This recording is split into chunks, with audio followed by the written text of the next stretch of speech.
Hello everyone and welcome to Trinidad and Tobago Tales of Trepidation, and today I'm going to be discussing Obeah, and more specifically I would be discussing how someone could know if Obeah was done to them and how you can know somebody that sent Obeah to you. I apologize for the background noises, especially the turning of pages. I always like to have my stuff written down. In Trinidad, we generally refer to witchcraft as Obeah, and I'm just going to run through a few common terms I know about. Obeah is a form of witchcraft that originated from Africa.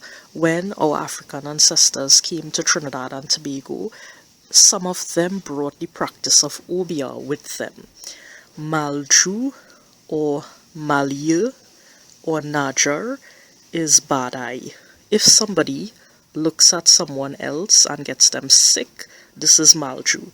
People and kids with malju, they may experience belly pains, diarrhea, loss of appetite, etc. Auchay, it's a ritual done by Hindu people, and it's a good ritual that is meant to remove malju or malju. Usually certain items like pepper, onion skin, mustard seed, etc. are all wrapped in tissue or newspaper and then touched on the participant's body, right? Or the victim's body, sorry. The items are then burnt, and if these burning items smell strongly or has a bad odor, that's a sign of malju. Another good ritual is called jari, and like Auchay, it has to be performed by people who know what they are doing. An amateur person cannot do something like this. I am not sure what happens during jari, but if people want to get jari, they should go by a person who definitely experienced, or they could go by a Hindu priest who we call a pandit or a baba. Now, in this video, I don't want to scare anybody, right? My aim is not to frighten anybody or terrify them. I believe that knowledge is power, and I believe that, people should look for the logical explanation in a situation first. And if they don't find a logical explanation, then they could, explore the spiritual. I know of someone who had a very bad skin condition, and no matter how many doctors she went to, like, nobody was able to help her. And she went for prayer by a full gospel minister, and that is how she was healed. So, these are things we should definitely watch out for. Right, so number one. People who have had witchcraft done to them, they will notice strange and unusual things, either in their property or at their workspace on their job. So, if people are victims of witchcraft, they will find things that don't belong, either like on their desk or their backyard, the front lawn, around the house. It might be one thing, it might be a number of things. People might find items like balls of cotton wool, dead animals, example birds or bats.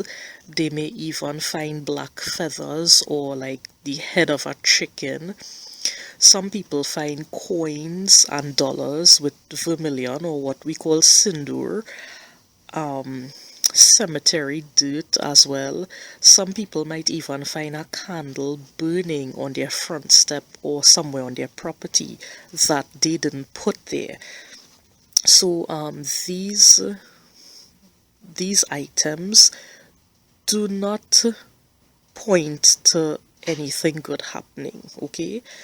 And there was a time I found a bag on my lawn, and inside it had brown paper wrapped up with ghee or clarified butter. That was very weird because we don't use ghee and our yard is fenced around, and it seemed to me like someone just, threw it over our fence. There was also an incident in 2017. I had to put my stuff in garbage bags, which I did, and I placed everything on my desk. We had a problem with rats, and the janitors had to come and spray and stuff like that. So anyway, I had been at my job for 8 years and I never had problems with rats. And one morning I moved one of the bags and two dried pieces of what looked like rat feces fell out. Now, to be honest, I am still not 100% sure it was rat feces because they were a bit rectangular in shape, and it was so odd when these two things fell out because they were in between the garbage bags. It's like somebody had put them there. And the next day I had gotten so sick I had to go to the hospital. Number 2, health problems with no logical cause. And victims of witchcraft, they will have health problems that come one after the other. It seems as though there is no way forward. And people who do witchcraft, they usually attack 4 areas in a person's life.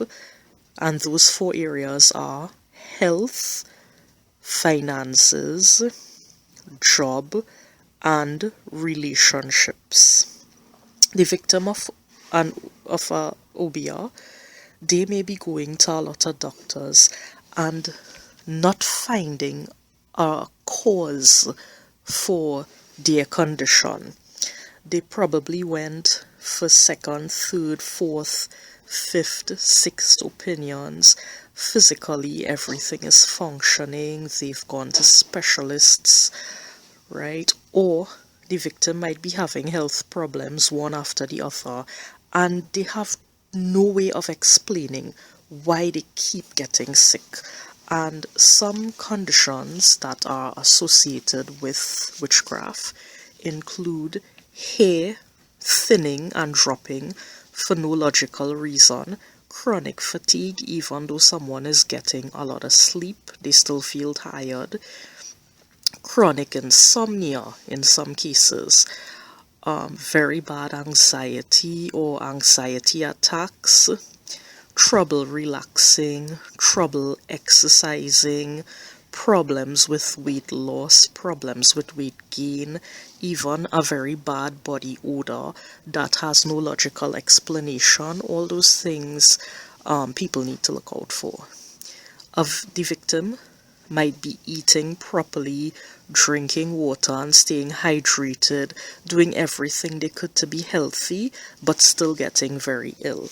Like I said before, if you have any of these problems, you need to find a logical explanation first.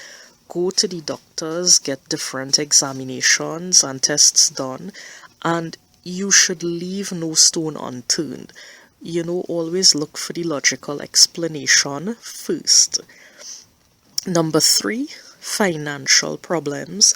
In Trinidad, we have an expression, money is staying in your hand, and victims of witchcraft will find it very hard to save money. Something goes wrong in their house and they have to spend money to fix it. They have to spend money on health issues. They have to spend money on car repairs. I had a dream once where I went to Port of Spain and someone I knew came along, and when I opened my purse, I had no money. When I went to look for an ATM, I couldn't find any, and it so happened later on I had an encounter with that person and they were wishing myself and my family bad luck. Number 4, victims of Obeah get certain types of dreams, and it's a good thing to record your dreams and to pay attention to any dreams that keep recurring.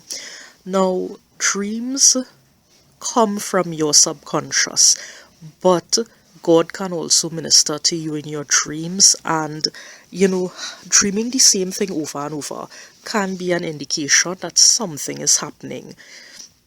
Victims of witchcraft, they may have dreams like, very perverse sexual dreams. They may dream demons themselves or demonic activity. They may dream being chased by someone who has a weapon or doesn't have a weapon, like a machete or a gun. Dreaming about belongings being stolen, dreaming about money going missing. All of these things people should pay attention to. Getting certain problems like sleep paralysis is also something you should watch out for. Some people get attacks in their sleep because that's when they're vulnerable, right? I dreamt once a person that I knew, a female, she was giving me a hug. And I really didn't want to hug this person, so I just put my hand on their shoulder. And all of a sudden, she turned into a man, and the man was holding me tightly. The next thing I knew, when I woke up, I was in the clutches of a demon, and I repeated the name of Jesus over and over, and the demon left me. I also dreamt once that a snake bit me, and before I could capture the snake, it got away. And the very next day, when I went to work, I got very sick. And dreaming certain spirit animals like bats, owls, and snakes, etc., is not a good sign.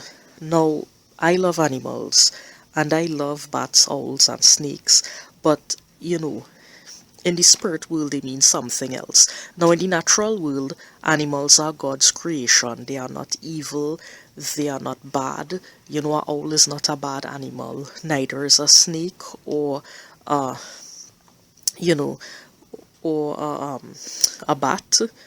But in the spirit world, certain spirits take those forms and they represent an agent in the kingdom of darkness, and maybe we could look at that some other time.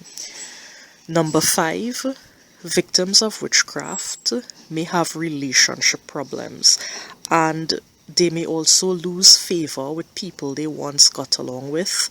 It may be a spouse or a colleague or a close friend. People who send obeah to others may envy how well the victim gets along with others, and they will even attack the people who are close to their victims. You may find an invisible wedge between yourself and somebody that you were once close to. Sometimes witchcraft senders, they want to marry someone who is already married, so they would do things to break up that relationship. I used to think that obeah was something that was psychosomatic, meaning that if you focus on it, your body will manifest certain symptoms. But when I did the research, I realized it could happen. So that's it for the signs of people sending obeah to you. So now I want to look at how you would know somebody who sent witchcraft. And number 1, usually it's the nicest person you could ever meet. You might look at them and think to yourself, this person is my friend, they are so nice, they are so helpful, but really and truly, you don't know people's intentions. And I believe that these people, they have a way of hiding their intentions. They have a way of manipulating their image so that everybody thinks that they're a nice person. The person sending witchcraft, they will want something that you have, and people envy simple things. They will envy the thickness of your hair, your shape, having favor, being intelligent, being full of energy or friendly. People envy these things. Number 3, people doing witchcraft like to give their victims something to eat, and you need to be very cautious how you accept things to eat, because you don't know what spell somebody could put on that food. Every time certain people keep offering you stuff to eat, especially when they insist that you eat it, that's not a good sign. and you need to be careful. Number 4, a person doing witchcraft likes to give gifts, and they give their victims the gift in such a way that they want to make sure the person holds it in their hand. They might give something to you that is not wrapped up because they want to make sure you get it in your bare hands. And you need to be careful how you accept gifts from people. I'm not saying every gift is bad or cursed or jinxed. Some people have very good intentions, but you should take a mental note of gifts that you get from people.